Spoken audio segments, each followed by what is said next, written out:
Hola a todos y bienvenidos a este masterclass de terapia Target en diabetes, evidencia y uso de agonistas de GLP-1. Agradecemos a nuestros patrocinadores, los laboratorios Eli Lilly y Novo Nordisk.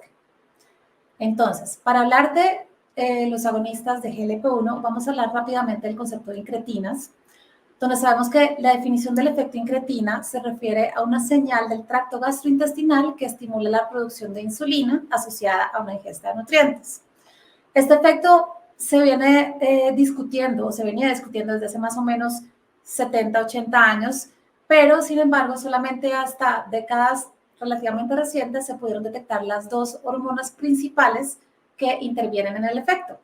La primera fue el GIP, el polipéptido insulinotrópico dependiente de la glucosa, que se detectó más o menos en los años 60 o 70. Sin embargo, con los estudios que se hicieron inicialmente con este péptido no se encontraron efectos importantes en los pacientes diabéticos, por lo cual se dejaron de hacer estudios particularmente con esta incretina únicamente y se comenzaron a hacer estudios con el GLP-1. ¿GLP-1 cuál es? Es el péptido similar al glucagón tipo 1, que sabemos que tiene un efecto insulinotrópico, inhibe la producción de glucagón y disminuye el vaciamiento gástrico.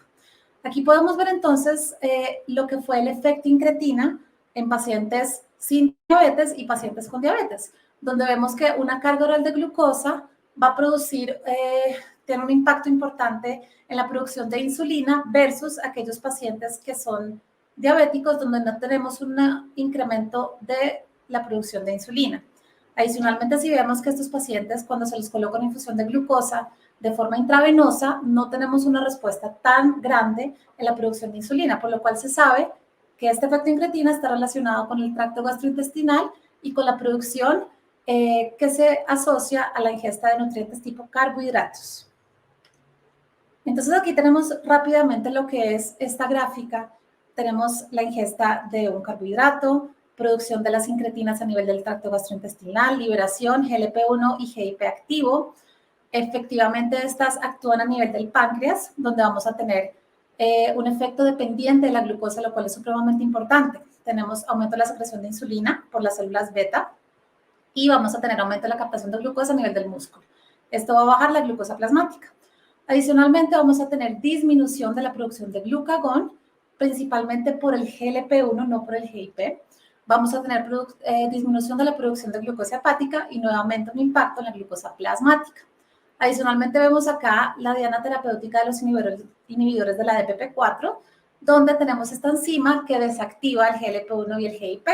Estos medicamentos que conocemos también desde hace varios años son aquellos que actúan directamente en esta enzima. Bueno, y aquí podemos ver lo que es el efecto de estas incretinas a nivel sistémico. No solamente actúan a nivel del páncreas, sino que también actúan en diferentes órganos. Tenemos acá el páncreas, lo que ya hablamos, producción de insulina, disminución de producción de glucagón, disminución del vaciamiento gástrico. A nivel del sistema nervioso central es muy importante que tenemos una disminución del apetito, una disminución básicamente un aumento de la saciedad, lo cual tiene un impacto muy importante a nivel del peso. Tenemos también, va a haber un aumento del gasto cardíaco, aumento de la vasodilatación, vamos a tener un aumento de la utilización de glucosa a nivel renal, aumento de la diuresis y de la natriuresis. A nivel del sistema inmune tenemos disminución de la inflamación, tejido muscular, aumento de la perfusión, aumento de la captación de glucosa. En el tejido adiposo tenemos un aumento de la termogénesis, tejido adiposo blanco, también aumenta la perfusión, lipólisis y aumento de la captación de glucosa, lo cual es importante en esos pacientes que estamos tratando con temas de obesidad. A nivel hepático, disminución de la esteatosis, disminución de la producción de glucosa y a nivel del tracto gastrointestinal, crecimiento, disminución de la motilidad y lo que ya hemos hablado de disminución del vaciamiento gástrico. Entonces, ¿cómo los clasificamos? Realmente el primer agonista de GLP-1 que tuvimos disponible fueron aquellos de corta acción que tuvimos, realmente fue como una serendipia donde se encontró una similitud con este lagarto que está acá, que es el monstruo de Gila, que tenía esta sustancia, el Lexantin 4, a nivel de la saliva. De aquí tenemos entonces el primer agonista de GLP-1 que fue el exenatide de corta acción y este se clasifica como de acción corta porque se utilizaba 2 veces al día Tenemos posteriormente el lixisenatide, que también es de corta acción. Acá tenemos estos dos que son del Lexentin 4 y son clasificados de corta acción. Y posteriormente tenemos de acción larga, aquellos que fueron relacionados al Lexentin 4, el lexenatide de larga acción, y los que son recombinantes, liraglutide, semaglutide y dulaglutide. Esto es muy importante porque se relaciona al tipo de impacto que pueden tener estos medicamentos, particularmente los de acción prolongada. Bueno, y cuando hacemos un comparativo entre estos dos medicamentos, entre estos dos tipos de molécula, sabemos que los de corta acción tienen un impacto no tan fuerte en lo que es la glucosa en ayunas. Los de larga acción sí tienen un impacto más fuerte en lo que es la glucosa en ayunas. En cambio, por la hiperglicemia postprandial, los de corta acción tienen un mayor impacto versus los de larga acción. En cuanto a la insulina basal, estimulación modesta de corta acción y estimulación fuerte de larga acción. Secreción de insulina postprandial disminuye en corta acción y larga acción, mayor en la de corta acción. Realmente son medicamentos más para un impacto postprandial.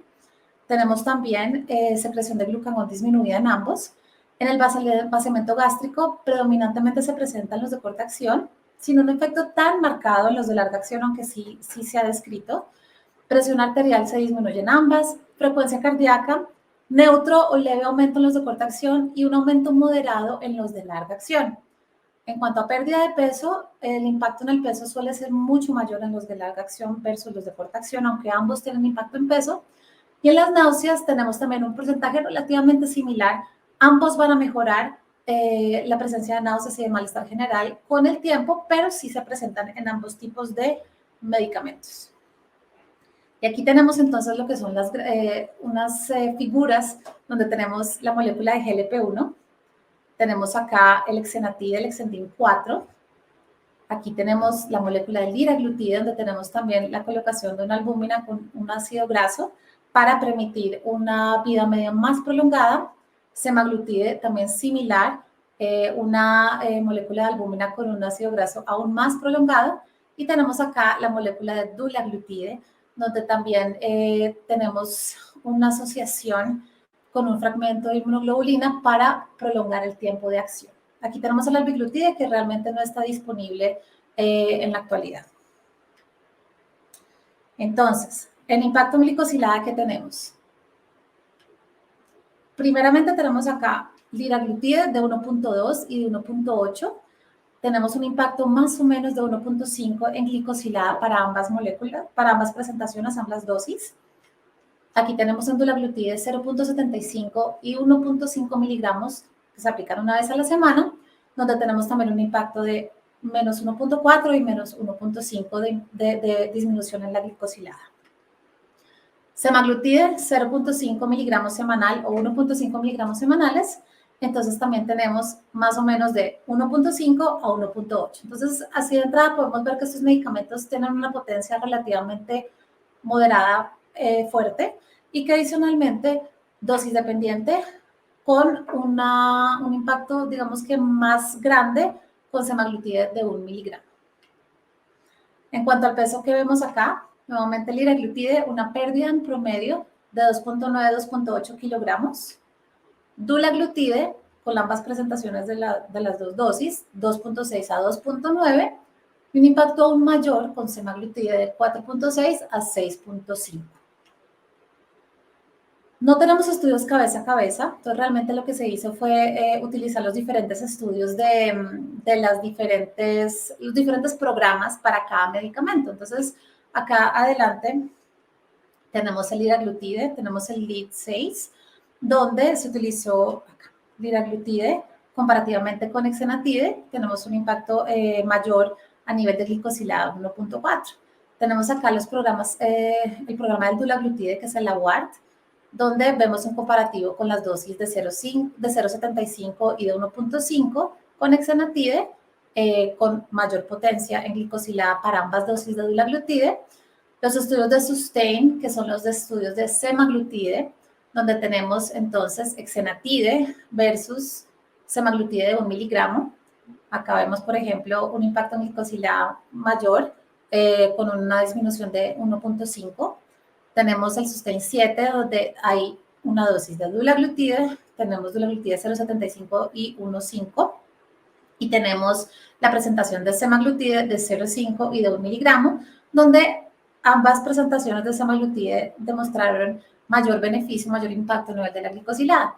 Y finalmente tenemos acá los estudios Pioneer de semaglutide oral, donde tuvimos un comparativo de semaglutide de 14 miligramos.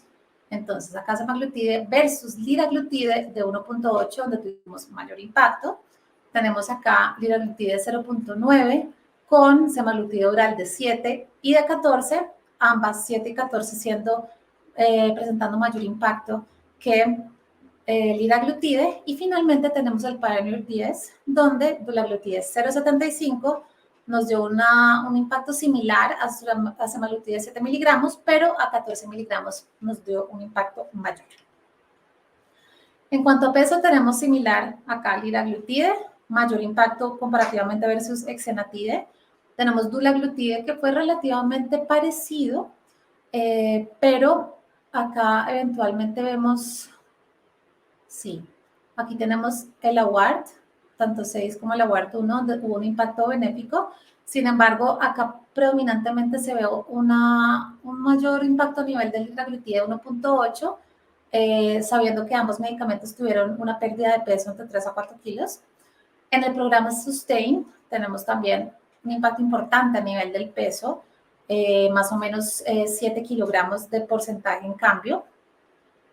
Y aquí tenemos los de porcentaje, perdón, no, de kilogramos. Y aquí tenemos el semaglutide oral, donde también hubo un impacto benéfico en peso comparativa pues, entre ambas presentaciones de 7 miligramos y de 14 miligramos. Bueno, y hablando específicamente de lo que son los estudios de riesgo cardiovascular, que ahora son una obligación para todos los medicamentos en diabetes desde el 2008, entonces tenemos acá lo que es el MACE, la presencia de muerte cardiovascular, infarto no fatal o ACV no fatal, donde realmente este grupo de medicamentos, a excepción, bueno, de aquí que tenemos el estudio ELIXA, que realmente fue el único que no dio una respuesta, pues una superioridad. Tenemos que estos medicamentos como grupo son benéficos a nivel de riesgo cardiovascular. En el estudio Pioneer 6 tuvimos un resultado neutro, sin embargo, pues digamos que es un estudio que no estaba potenciado para mirar específicamente riesgo cardiovascular y de hecho es uno de los estudios que está en curso en la actualidad para semaglutide oral, específicamente en riesgo cardiovascular. Aquí podemos ver entonces lo que son los componentes del MACE, muerte cardiovascular, ACV e infarto no fatal.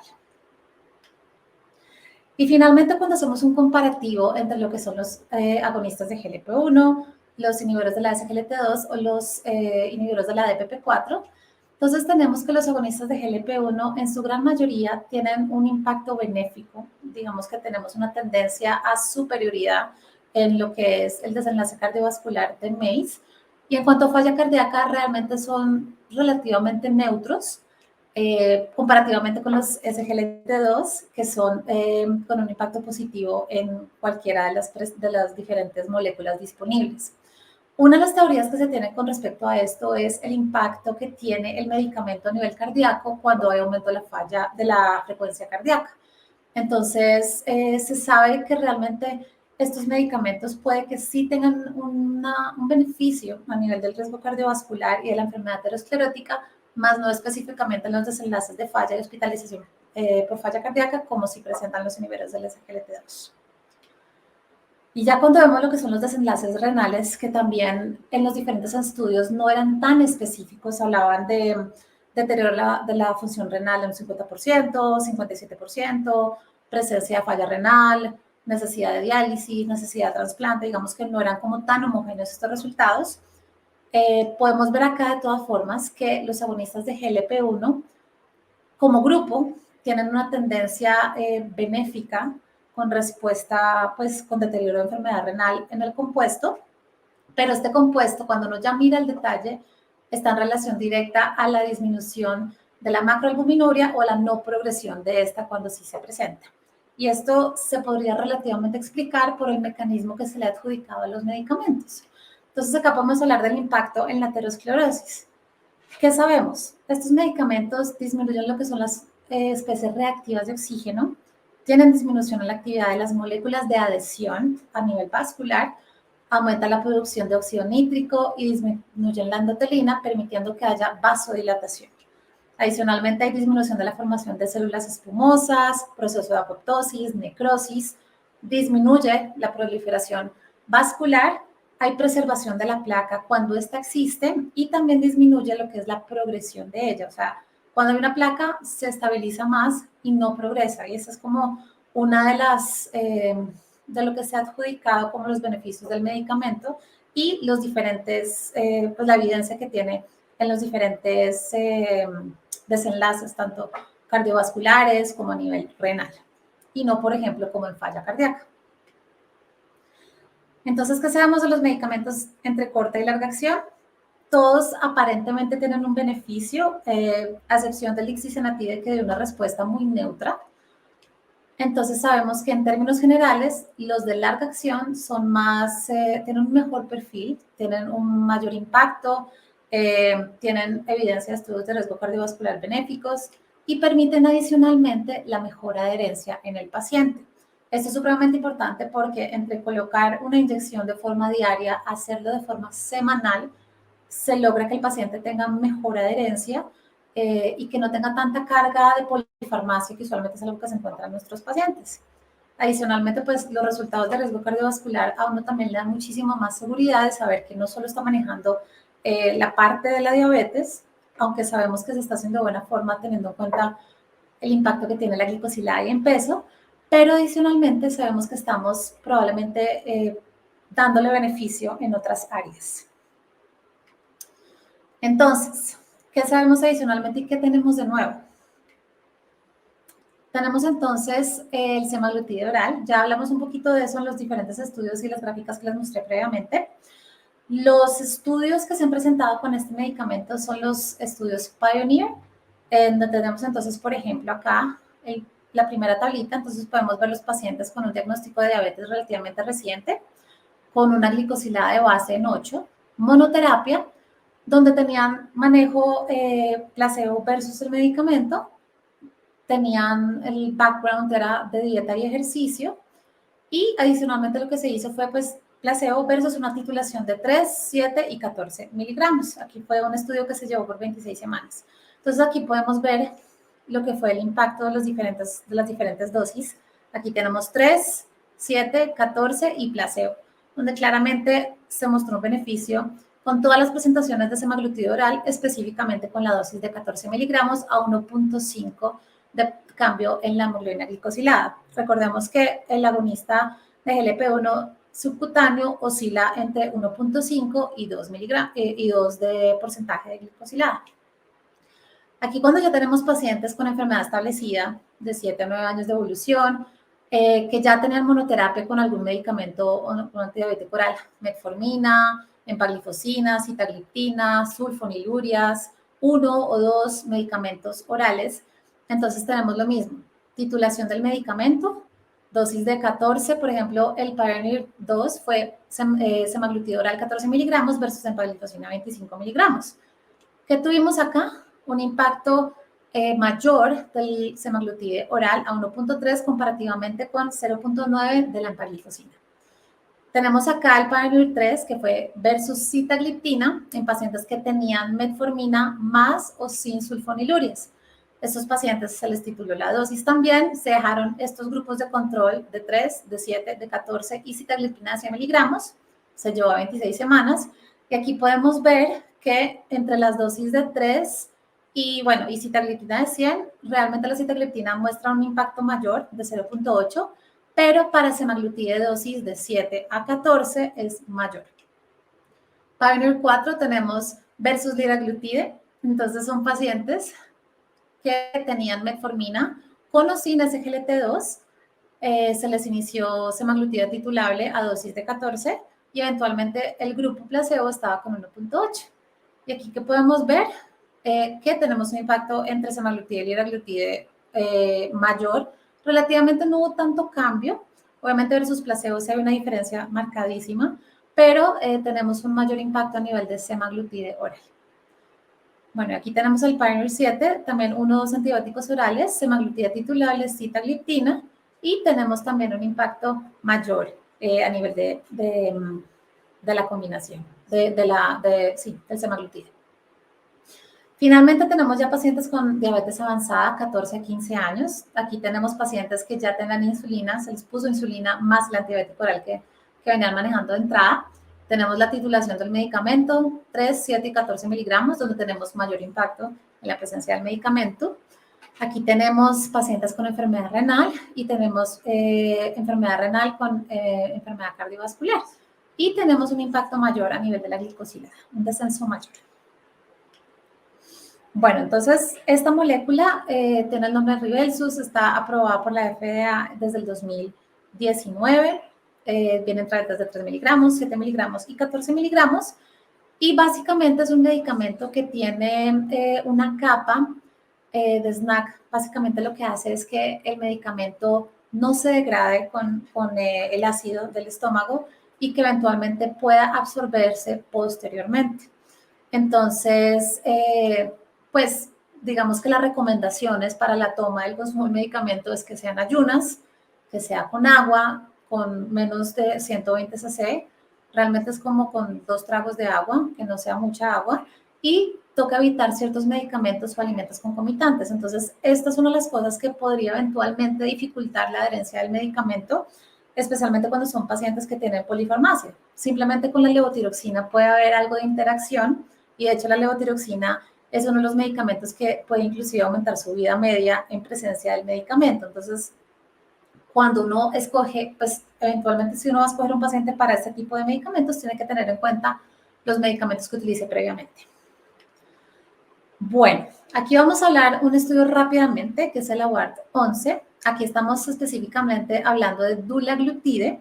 Dulaglutide fue uno de los medicamentos que ya mencioné previamente, que son agonistas de larga acción. Entonces tienen su programa AWARD, que fue donde se hicieron diferentes estudios comparativos, que se describió su eficacia y su seguridad cardiovascular. Y en este estudio lo que se estaba haciendo era ver si yo aumentaba las dosis de semaglutide. Entonces, normalmente las dosis son de 0,75 de 1,5. Y en este estudio se evaluaron dosis de 3 miligramos y de 4,5 miligramos. Adicionalmente, estos pacientes pues venían con metformina, pacientes diabéticos no bien controlados. Fue un estudio doble ciego, aleatorizado, a 52 semanas, 1.842 pacientes. Tenían glicosiladas entre 7, 5 y 10. Y la idea fue dejar la dosis de dulaglutide de 1,5 versus 3 miligramos o 4,5 miligramos. Y el objetivo era evaluar la superioridad en el cambio de glicosilada con dosis altas. La idea era mirarlo a las 36 semanas y ver si esto persistía en el tiempo. Entonces aquí tenemos nuestra primera gráfica.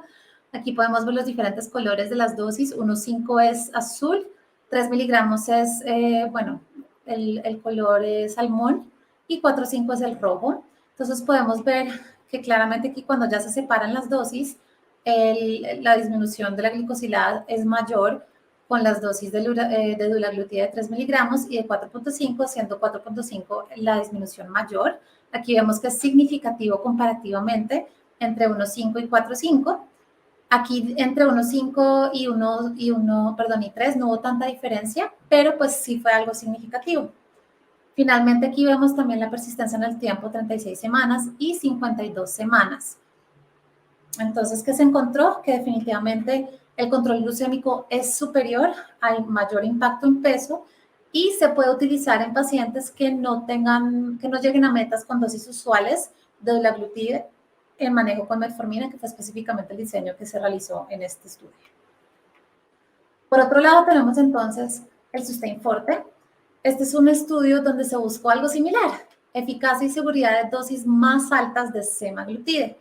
Entonces, la idea es que la dosis más alta que tenemos en la actualidad es de 1 miligramo para diabetes. Esto no es hablando de las presentaciones para los estudios de obesidad.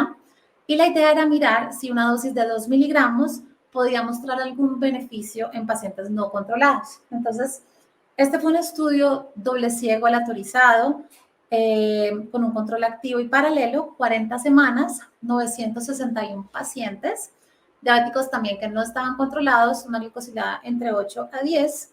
Y la idea era mirar desde el enlace primario el impacto en la glicosilada porcentual y secundario el impacto en peso a nivel de kilogramos.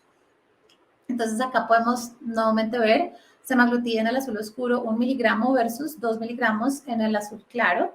Tenemos una diferencia significativa en el control, pues en la disminución de la glicosilada. En ambas, digamos que desde la semana 12 se alcanza a ver la diferencia, que es cuando teníamos como la titulación y la diferenciación de la dosis. Y esto es mantenido en el tiempo. Entonces, al final, tenemos que los pacientes tenían, glicosiladas en promedio de 8.9, donde tenemos acá 6.9 de 1 miligramo y 6.7 con 2 miligramos. Entonces, ¿qué sabemos? Que este medicamento a dosis más altas también permite un control glucémico superior con un impacto en peso y que también podría ser eventualmente una alternativa en pacientes con dosis usuales de semaglutide que no lleguen a metas. Bueno, y finalmente vamos a hablar del tirzepatide. El tirzepatide es la molécula nueva que tenemos en la actualidad. Es un agonista del receptor de GIP y de GLP-1. Entonces, recordando todo lo que les hablé del efecto incretina, de la documentación de las incretinas, de la no presencia, de la no evidencia de impacto a nivel del GIP únicamente como única diana terapéutica en pacientes diabéticos, pero que con la combinación se encuentra que sí hay un impacto muy importante en pacientes con diabetes. Entonces, este es un péptido multifuncional que está basado en la secuencia de GIP y modificado para funcionar en GIP y en GLP-1, en ambos receptores. Tiene 30 aminoácidos, tiene un ácido graso que tiene 20 carbonos que permite la asociación a la albúmina. Esto permite que sea de vida larga, de una vida media de 5 días aproximadamente, y no varía la concentración en enfermedad renal ni hepática. Entonces aquí tenemos nuevamente la gráfica donde vemos el GLP-1, aquí vemos el exenatide, el exendin 4, y aquí vemos lo que es el tirzepatide, donde tenemos diferentes, si ven los diferentes colores, son los diferentes aminoácidos o secuencias de GLP-1, de GIP, algunas que son comunes entre ambas, algunas que son similares al exendin 4, o que no están en ninguna de las dos moléculas. Entonces aquí podemos ver lo que es la molécula y su tamaño, que podría explicar el tiempo de acción prolongado que tiene.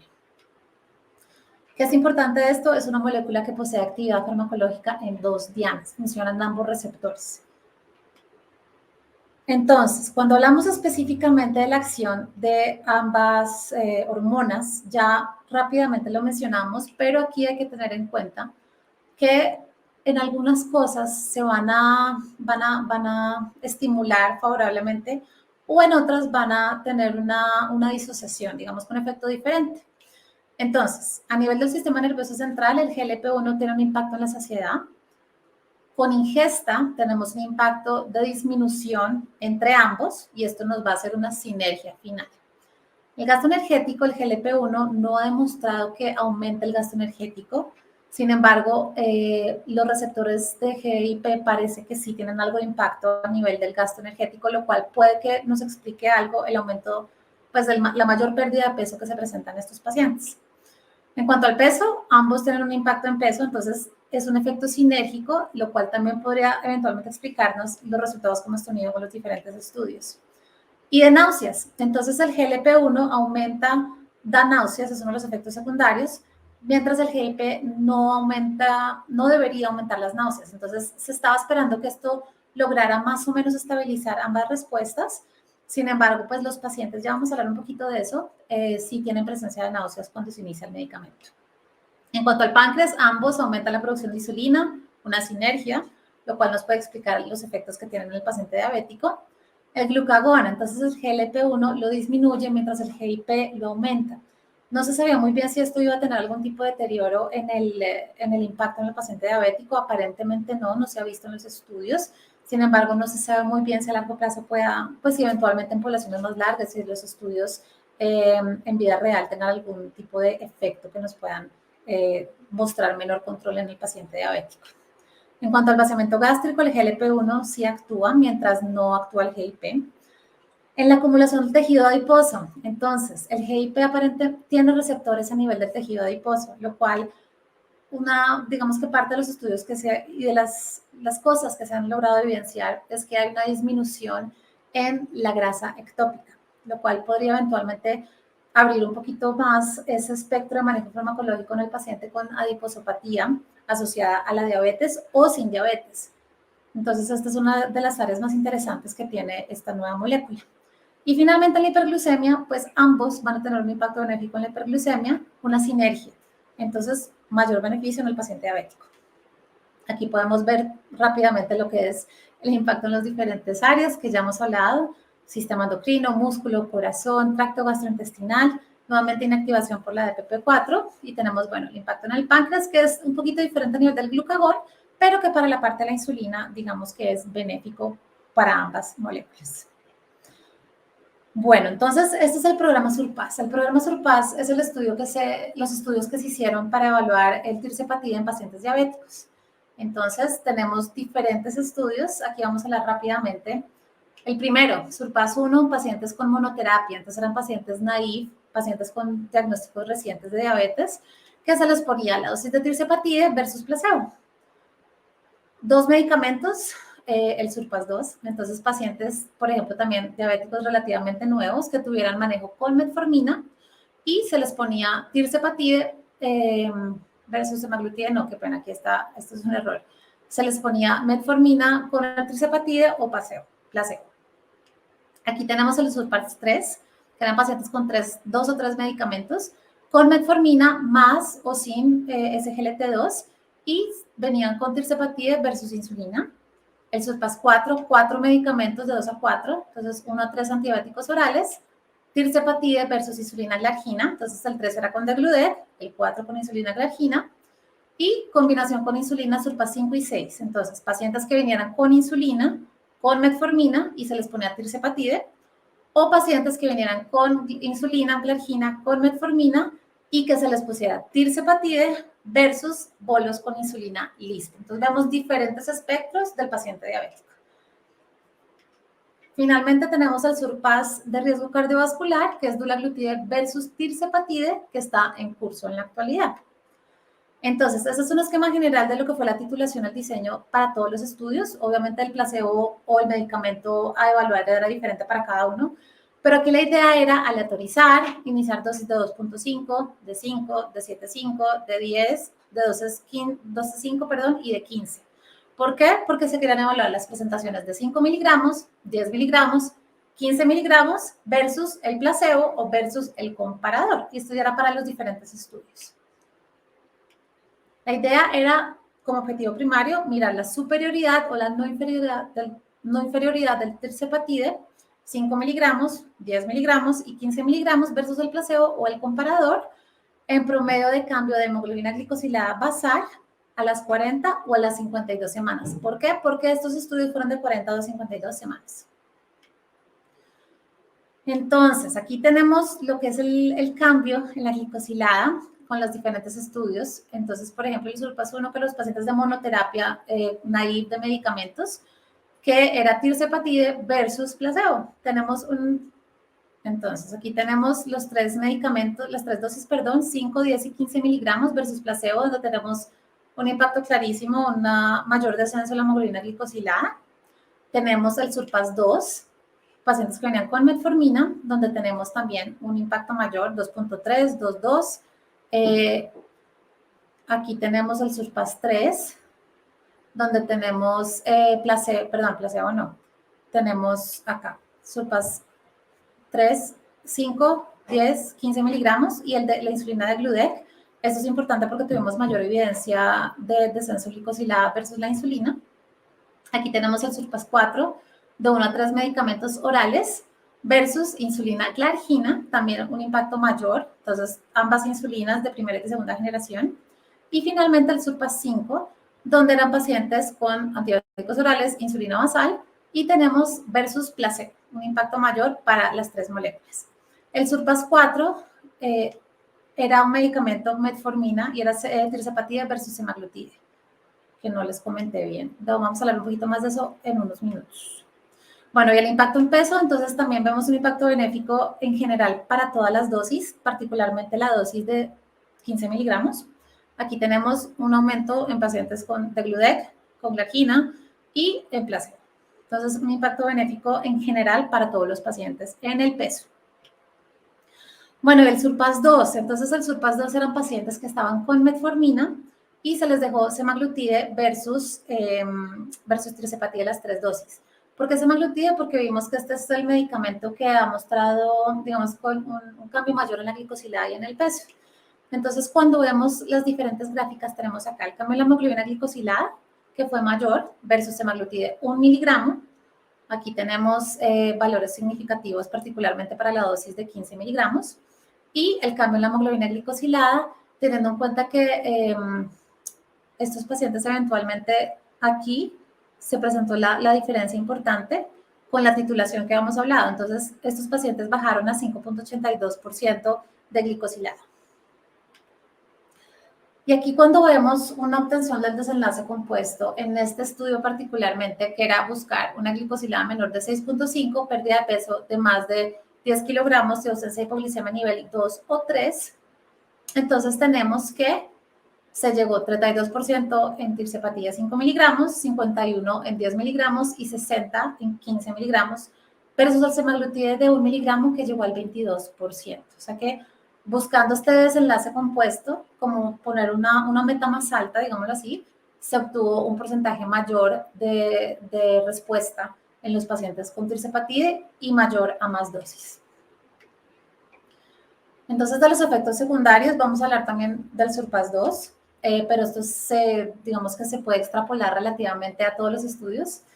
Tenemos que el mayor efecto secundario fue náuseas. Esto ya era algo que se quería evaluar específicamente, por lo que el GIP no debería tener tanto efecto a nivel de las náuseas. Sin embargo, este fue un efecto que fue disminuyendo en el tiempo y también fue dosis dependiente. Entonces, los que más tuvieron efecto fueron los de 15 miligramos de tirzepatide, pero si se dan cuenta, tampoco hay tantísima diferencia con los pacientes con semaglutide. Entonces, ¿es un efecto esperable? Sí. ¿Es un efecto que mejora con el tiempo? También.